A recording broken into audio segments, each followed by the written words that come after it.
ಅಯೋಧ್ಯೆಯ ರಾಮ ಮಂದಿರದಲ್ಲಿ ಪ್ರಭು ಶ್ರೀರಾಮಚಂದ್ರನ ಪ್ರಾಣ ಪ್ರತಿಷ್ಠಾಪನೆಗೆ ದಿನಗಣನೆ ಶುರುವಾಗಿದೆ. ಈ ಬೆನ್ನಲ್ಲೇ ರಾಮ ಮಂದಿರದಲ್ಲಿ ಪ್ರಾಣ ಪ್ರತಿಷ್ಠಾಪಿಸುವ ಬಾಲರಾಮನ ವಿಗ್ರಹ ಇದೇನಾ ಅನ್ನೋ ಪ್ರಶ್ನೆ ಇದೆ.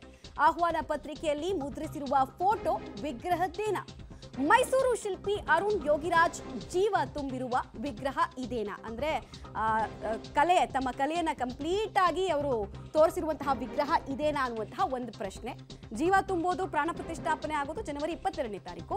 ಆಹ್ವಾನ ಪತ್ರಿಕೆಯಲ್ಲಿ ಮುದ್ರಿಸಿರುವಂತಹ ಫೋಟೋ ವಿಗ್ರಹದ್ದೇನಾ ಅನ್ನುವಂತಹ ಕೌತುಕ, ಕುತೂಹಲ, ಕ್ಯೂರಿಯಾಸಿಟಿ ಎಲ್ರಿಗೂ ಕೂಡ ಇದೆ. $1 ಮಿಲಿಯನ್ ಪ್ರಶ್ನೆ ಆಗಿದೆ.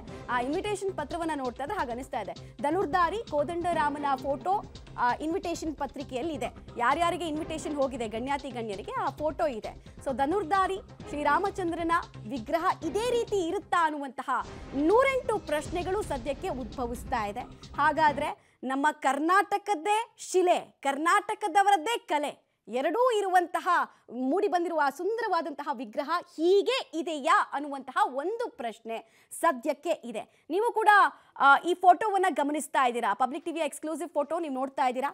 ಇದೇನಾ ಬಾಲರಾಮನ ಆ ಸುಂದರ ಮೂರ್ತಿ ಅನ್ನುವಂತಹ ಪ್ರಶ್ನೆ?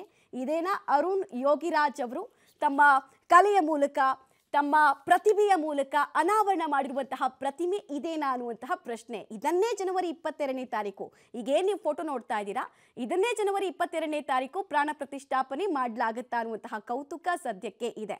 ಈ ಮೂರ್ತಿ ಬಗ್ಗೆ ನಾವು ಈಗಾಗಲೇ ಪಬ್ಲಿಕ್ ಟಿವಿಯಲ್ಲಿ ಸಾಕಷ್ಟು ಡೀಟೇಲ್ಸ್ ಕೊಟ್ಟಿದ್ವಿ. ಬಟ್ ಹೇಗಿರುತ್ತೆ? ಎಲ್ರಿಗೂ ಒಂದು ಇಮ್ಯಾಜಿನೇಷನ್, ಈ ರೀತಿ ಇರಬಹುದಾ, ಆ ಮುಖದಲ್ಲಿ ಈ ರೀತಿ ಮುಗ್ಧತೆ, ತೇಜಸ್ಸು, ದೈವತ್ವದ ಕಳೆ ಹೀಗಿರಬಹುದಾ ಅನ್ನುವಂಥ ಒಂದು ಪ್ರಶ್ನೆ ಇತ್ತು. ಬಟ್ ಇನ್ವಿಟೇಷನ್ ಅನ್ನ ನೋಡಿದವ್ರಿಗೆ, ಯಾರ್ಯಾರು ಪುಣ್ಯವಂತರು ಭಾಗ್ಯವಂತರು ಇನ್ವಿಟೇಷನ್ ಸಿಕ್ಕಿದೆಯೋ ಅವರೆಲ್ಲರೂ ಇದೇ ಇರಬಹುದು ಅನ್ನೋ ಒಂದು ಕ್ಯೂರಿಯಾಸಿಟಿಯಲ್ಲಿ ಇದ್ದಾರೆ.